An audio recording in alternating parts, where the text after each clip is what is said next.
What if the man who broke your heart in 2018 is the same man insiders say could come home in 2027? That's the headline going around. But fresh reporting from just 2 days ago might flip this whole story on its head and raises a question I don't think enough Spurs fans are asking. Do we even need this? League sources say Leonard has only 2 teams outside the Clippers he'd extend with, and one wears silver and black. Add an NBA investigation that's close to resolution, a front office saying he's not available, and a new report suggesting this might just be leverage, and you've got the most overhyped, let's actually think this through storyline of the offseason. Let's break it down. What's up, Spurs fans? Welcome back to Spurs Quick News, quick, sharp, and all about the silver and black. Before we get into this one, drop your city in the comments below because I guarantee you this topic is about to split this entire fan base right down the middle, and I want to know where you stand. Here's where we start. This isn't some random YouTube rumor. This is Jake Fischer. This is Marc Stein. This is Bobby Marks on the actual draft broadcast. Leonard, who turns 35 on June 29th, has 1 year left on his deal worth roughly $50 million, and he's extension eligible right now for a 2-year, $126 million deal. But according to Fisher sources, there are only 2 franchises Leonard would consider extending with if he's traded away from the Clippers: Toronto and San Antonio. The 2 stops before LA. The 2 stops with rings attached to his name, and on pure performance, the man just had one of the best seasons of his career. 27.9 points a game, a career high, on 50.5% shooting from the field, and 38.7% from 3. 7-time All-Star, 2-time Defensive Player of the Year, All-NBA, second team again. This isn't washed Kawhi, this is still elite when healthy. Kawhi. But here's the tension nobody wants to say out loud. The Clippers have publicly stated he's not going anywhere. Steve Ballmer has told other teams Leonard isn't available. Meanwhile, there's a separate NBA investigation into whether that $28 million aspiration endorsement deal was actually a way to pay Leonard outside the salary cap. And Adam Silver said before Game 1 of the finals right here in San Antonio that the league is close to wrapping it up. So which is it? Clipper for life, or the quietest superstar trade request we've seen in years? There's a name insiders are now whispering that could speed this whole thing up. Hold that thought real quick. Hit that like button if you remember exactly where you were the night Kawhi got traded in 2018. We're about to get into why this would actually work on the court and why it might be a financial nightmare off it. Let's talk basketball first, because as much as the history is messy, the fit is not. San Antonio's biggest weakness in their run to the finals wasn't shooting, wasn't depth. It was size and two-way ability on the wing. Watch the Thunder series, watch the Knicks series. Teams that could throw a long, switchable forward at Wembanyama's supporting cast gave the Spurs fits. Kawhi Leonard, even at 34 turning 35, can guard 1 through 4. He's a certified, championship-tested, give me the ball with the season on the line closer. Pair that next to a defensive engine like Wemby, and you're talking about maybe the scariest two-way front court combo in basketball. But here's the part nobody's talking about, the actual math behind why this might even be possible. Leonard makes $50.3 million. De'Aaron Fox makes barely $800,000 less than that this season. That's not a coincidence. That's a matching salary slot almost to the dollar. Devin Vassell and Keldon Johnson alone would technically work as a trade for Leonard under the cap right now, since the Spurs are sitting roughly $40 million below the luxury tax line. The problem isn't fitting Leonard onto the roster for 1 season, it's fitting him on for 3. Victor Wembanyama's max rookie extension kicks in for 2027-28. Stephon Castle's follows the year after, then Dylan Harper's. If the Spurs add a max-level Kawhi extension into that mix permanently, the books explode. The only version of this that makes financial sense is a short-term extension, 2 years, not 5, that closes itself out before it ever collides with Harper's rookie deal. That's an incredibly specific, incredibly narrow window. And it only opens up completely if San Antonio can find a separate landing spot for Fox's money elsewhere. And that's where this gets complicated in a way that has nothing to do with feelings about 2018. After what we all watched in the finals, Fox shooting 34.2% across the series, that brutal 3 of 15 in the closeout Game 5, the gut punch-blown defensive possession in Game 4 that's already getting compared to some of the worst finals moments in league history. A chunk of this fan base has cooled hard on the idea of Fox as a max cornerstone. That's the second layer here. This isn't really just, should the Spurs trade for Kawhi? It's, could trading for Kawhi be the move that finally resolves the Fox question theory too?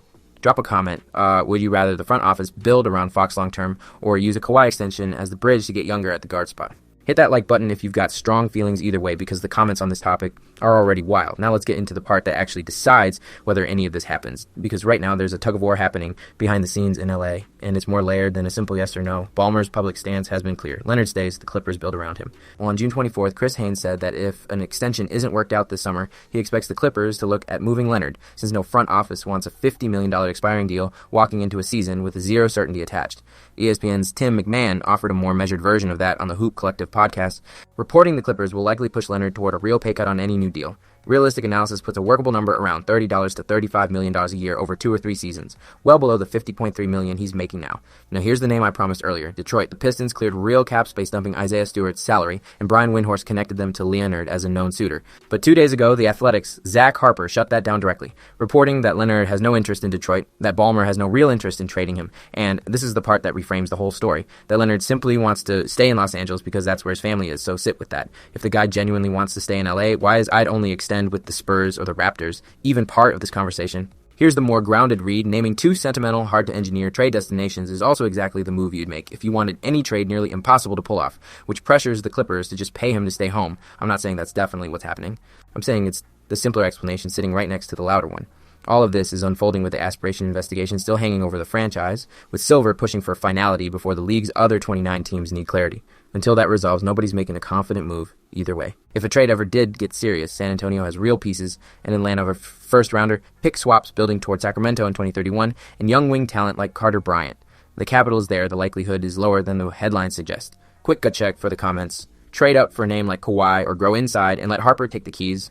Type your answer below. Let's be balanced here, because after digging through everything, my honest read leans more probably not than absolutely. Start with the genuine positive case. Because it's real and doesn't need Kawhi attached. This roster just won 62 games and made the finals. A 22-year-old just became the first unanimous defensive player of the year in league history. Dylan Harper already looks like a future all-star point guard.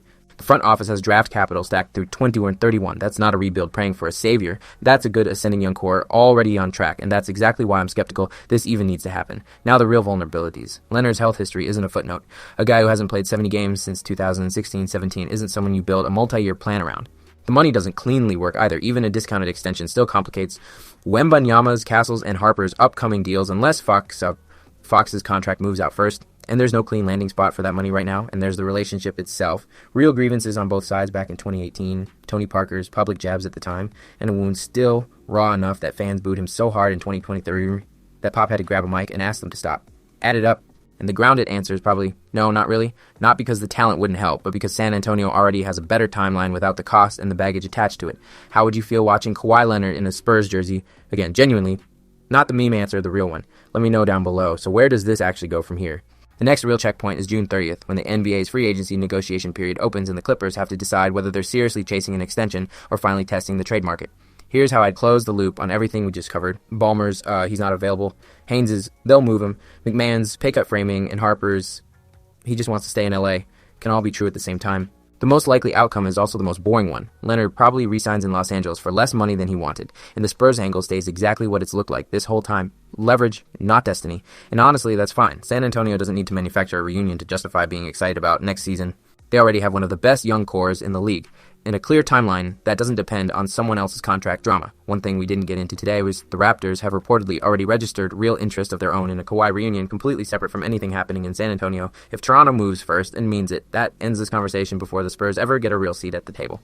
I'll dig into that side of it next time, so that's where things actually stand on the Kawhi Leonard situation. Sorry, tantalizing headline that probably matters less than the contract chess game happening underneath it. If you want more grounded breakdowns like this, hit that like button, subscribe if you're new here, and turn on notifications so you don't miss what's coming next. Drop your honest take in the comments. Trade up or grow inside. I'm reading every single one. Until next time, stay silver and black, stay sharp. Peace.